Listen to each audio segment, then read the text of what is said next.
जय हिंद दोस्तों। आप सभी लोगों का बहुत बहुत स्वागत है। तो आज का जो हमारा ये संपादकीय है, ये बेरोज़गारी के ऊपर काफ़ी विश्लेषणात्मक तरीके से लिखा गया है। इसमें काफ़ी सारे आप लोगों को डिस्कशन के साथ साथ आंकड़े काफ़ी मिलने वाले हैं। अब देखिए, दो तरह के आंकड़े हमारे सामने बेरोज़गारी को लेके पिछले कुछ समय में आए हैं। एक तो निजी क्षेत्र से काफ़ी सारी अनुसंधान रिसर्च संस्थाएं हैं जिन्होंने बेरोज़गारी के ऊपर अपने कुछ आंकड़ों को जारी किया है और वो काफ़ी विश्वसनीय संस्थान हैं। दूसरी तरफ सरकार के द्वारा भी कई सारे सरकारी संस्थानों के द्वारा बेरोज़गारी के ऊपर कुछ आंकड़ों को प्रस्तुत किया गया है।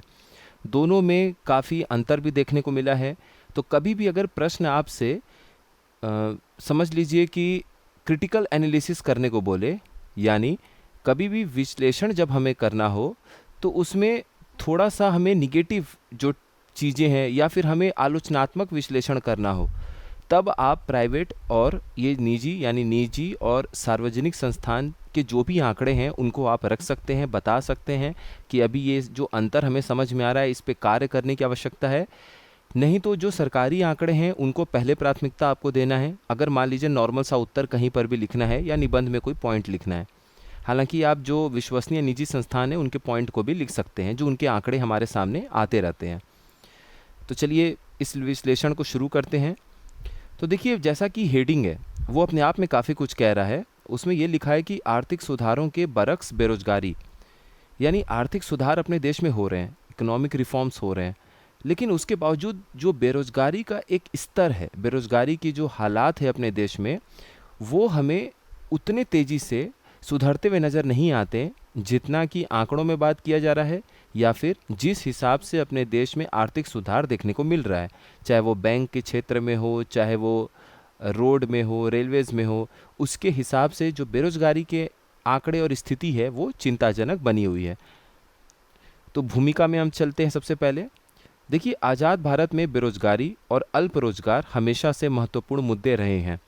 अब आगे बढ़ने के पहले एक बार हम लोग अल्प रोजगार को समझ लेते हैं। अल्प रोजगार, जिसे हम प्रछन्न बेरोजगारी या फिर अंडर एम्प्लॉयमेंट भी कहते हैं, इसका अर्थ ये है कि जहाँ पर लोग काम तो कर रहे हैं लेकिन उन्हें बहुत कम वेतन मिल रहा है या फिर वे बहुत कम दिनों के लिए ही काम कर रहे हैं। यानी आप पूरी तरह से बेरोजगार नहीं हैं क्योंकि आपको कोई ना कोई काम मिल जा रहा है। उसके बावजूद जो आप काम करना चाहते हैं, जितने रुपए में आप काम करना चाहते हैं, तनख्वाह में काम करना चाहते हैं, उससे बहुत कम तनख्वाह में आप अपने क्षमता के बहुत कम हिसाब से कार्य कर रहे हैं, बहुत कम तनख्वाह पा रहे हैं, या आपको नियमित तौर पे रेगुलर बेसिस पे आपको रोज़गार नहीं मिल रहा है। आप कभी कभी जा रहे हैं, कुछ काम कर रहे हैं, कुछ पैसे पास में आ रहे हैं, तो भी ये अल्प रोज़गार का ही एक हिस्सा है, यानी अंडर एम्प्लॉयमेंट का ही एक भाग है। अब कुछ आंकड़ों पे हम ध्यान देते हैं और उससे जुड़े विश्लेषणों पर भी हम बात करेंगे। देखिए, भारतीय रिजर्व बैंक ने अभी हाल ही में कुछ हफ्तों पहले डेटा मैनुअल नाम से एक रिपोर्ट जारी किया था। उसमें इन्होंने कहा था, आरबीआई ने, कि जो विनिर्माण है और जो सेवाएं हैं, यानी कि मैन्युफैक्चरिंग और सर्विसेज सेक्टर में अगर आप देखेंगे तो इनमें जो नौकरियां सृजित की गई हैं वो कुल संख्या वित्त वर्ष 2014 से 2023 के दौरान 8.9 करोड़ था। अब 2014 से 2023 आप देखेंगे तो 10 वर्षों का एक कार्यकाल है। उसमें लगभग 9 करोड़ के आसपास नौकरियां सृजित की गई और वित्त वर्ष 2004 से 14, यानी उसके पहले के जो 10 वर्ष थे, उनमें 6.6 करोड़ नौकरियां सृजित की गई थी। इस रिपोर्ट में यह भी कहा गया है कि भारत में कुल श्रम शक्ति, यानी कि जो भी एक कैपेसिटी है, क्षमता है लोगों का जो उसमें अपनी आर्थिक भागीदारी प्रदान कर सकते हैं, उन्हें हम श्रम शक्ति यानी लेबर फोर्स के श्रेणी में मानते हैं। तो उनकी संख्या इस रिपोर्ट में आरबीआई ने बताया कि लगभग 60 करोड़ के आसपास, अगर एकदम एक्यूरेट बात करें तो 59.7 करोड़ है, जो हाल ही में जारी किए गए केंद्रीय अनिगमित क्षेत्र उद्यमों के वार्षिक सर्वेक्षण यानी annual survey of unincorporated enterprises के अनुसार 56.8 करोड़ के बराबर है। तो थोड़ा सा हमें 2 करोड़ के आसपास का अंतर देखने को मिल रहा है, फिर भी एक आइडिया मिल जा रहा है कि 60 करोड़ 57 करोड़ से लेके 60 करोड़ के आसपास लेबर फोर्स अपने देश में है। उद्योग स्तर की उत्पादकता और रोजगार को मापने वाले आरबीआई की रपट के आंकड़े निजी संस्थानों द्वारा साझा किए गए आंकड़ों के बिल्कुल विपरीत हैं। तो यही जो स्टार्टिंग में भूमिका के समय हम लोगों ने बातचीत किया, यही बात है। देखिए, मुंबई स्थित एक थिंक टैंक है जिसका नाम है centre for monitoring Indian economy. ये भारतीय अर्थव्यवस्था को मापता है, देखता है, उस पर अपनी पैनी नज़र बनाए रखता है। तो इस संस्था के अनुसार देश की जो बेरोजगारी दर है वो पिछले वित्त वर्ष में, जो अभी आपका 2023-24 वाला वित्त वर्ष बीता है, इसमें ये बढ़कर 8% हो गया है। और अभी जो इनका लेटेस्ट डेटा आया था जून वाला, जो हम लोगों ने पिछले कुछ वीडियोस पहले हमने विश्लेषण में देखा था, इसलिए देखिए रेगुलर आप देखेंगे तो आपको तुरंत क्लिक कर जाएगा। उसमें हमने क्या बात किया था कि जो जून का महीना था उसमें ये centre for monitoring Indian economy में कहा था कि 9.2% के आसपास बेरोजगारी दर है, जो पिछले 10 माह का सबसे अधिक है, कई महीनों का अधिक है बल्कि। तो ये जो इनका पिछला वित्त वर्ष है इसके हिसाब से ये कह रहे हैं कि 8% बेरोजगारी दर है। उसके जो पिछला 2022 से 23 आपका वित्त वर्ष था, फाइनेंशियल ईयर था, उसमें 7.6% बेरोजगारी दर थी। और उसके भी दो पहले वित्त वर्ष में आप देखेंगे 2021 से 22 के बीच में तो 7.7% बेरोजगारी दर था।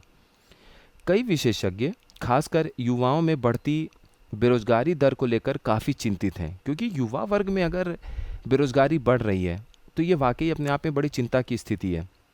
सरकारी आंकड़ों से पता चलता है कि जो 15 से 30 वर्ष या 15 से 29 आयु वर्ग के करीब के 16% शहरी युवा 2022-23 में या तो खराब कौशल, मतलब उनकी स्किल अच्छी नहीं थी, पुअर स्किल, और गुणवत्तापूर्ण नौकरियों जो क्वालिटी जॉब्स हैं उनकी कमी के कारण बेरोजगार रह गए। 16% बताया जा रहा है, हालांकि कई जो निजी आंकड़े हैं वो इनसे 2 गुना 1.5 गुना तक भी हैं। आईएसडी रिपोर्ट में कहा गया है कि स्नातकों की अगर आप बात करेंगे, देखिए ये पॉइंट बहुत इंपॉर्टेंट है, इस पर ध्यान दीजिएगा। आईएसडी रिपोर्ट में बोला गया कि स्नातक जो ग्रेजुएट कंप्लीट कर चुके हैं, ग्रेजुएशन कंप्लीट कर चुके हैं, जो ग्रेजुएट्स हैं, ऐसे स्नातकों के लिए जो बेरोजगारी दर है वो लगभग 30% के आसपास थी, 29.1% थी। यानी 100 अगर ग्रेजुएट हो गए हैं तो उसमें से 30 लोग ऐसे हैं जो बेरोजगार हैं। हालांकि जब इनकी तुलना की गई उन लोगों से जो पढ़े लिखे ज़्यादा नहीं हैं, जिन्होंने 8th 6th 10th वहाँ तक पढ़ाई की है, 10 से भी पहले की पढ़ाई की हुई है, 10वीं से भी कम कक्षा की पढ़ाई की है, उनकी जो बेरोजगारी दर है वो 3 से 4% के आसपास है। उनकी तुलना में जो ग्रेजुएट हो चुके हैं उनकी बेरोजगारी दर 9% के आसपास है। क्योंकि प्रॉब्लम क्या होता है कि जब आप बहुत ज़्यादा पढ़ाई लिखाई कर लेते हैं तो आपके पास जो मौके हैं वो भी सीमित होते हैं, अब आप कोई भी काम नहीं कर पाएंगे। हालांकि जो उतना शिक्षित नहीं होता है, जिन्होंने हर तरह के कार्य किए हुए हैं, उनके पास ज़्यादा अपॉर्चुनिटी होता है कुछ भी करने का। क्योंकि पढ़ा लिखा एक वर्ग जो ग्रेजुएशन पोस्ट ग्रेजुएशन कंप्लीट कर लेता है वो अपने लिए एक मिनिमम स्टैंडर्ड मापदंड स्थापित कर लेता है कि मुझे इसी तरह का काम करना है, फिर उसके लिए हट के बिल्कुल अलग तरह का काम करने में बहुत समस्या आती है। अंतर्राष्ट्रीय श्रम संगठन यानी इंटरनेशनल लेबर ऑर्गेनाइजेशन और मानव विकास संस्थान द्वारा जारी किए गए भारत रोजगार रपट, इसकी देखिए हम लोगों ने बहुत डिटेल में चर्चा की थी, तो यहाँ पर जो काम का है सिर्फ उतना ही उठाएंगे।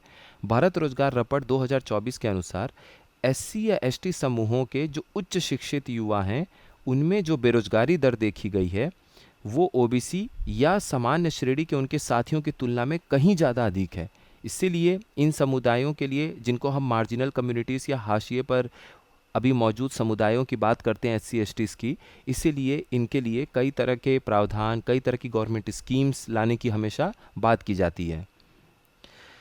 दूसरा, एक इनके रिपोर्ट में ये भी कहा गया कि जो अनुसूचित जनजाति है यानी जो शेड्यूल्ड ट्राइब है उनके केवल 5.1% और अनुसूचित जाति के 7.3% और अन्य पिछड़ा वर्ग के 8.7% सदस्य औपचारिक रोजगार में है, यानी कि फॉर्मल सेक्टर में है। फॉर्मल सेक्टर में मतलब वहाँ पर आपकी जो पेंशन की बात होगी, कितना टैक्स पे करना है, कितनी छुट्टी होनी है, आपके पूरे जॉब का प्रोफाइल है, वो सारी चीज़ें व्यवस्थित ढंग से चल रही हैं किसी न किसी नियम के अंतर्गत, ताकि वो किसी संस्थान के विनियमन यानी कि रेगुलराइजेशन के अंडर में आएंगे।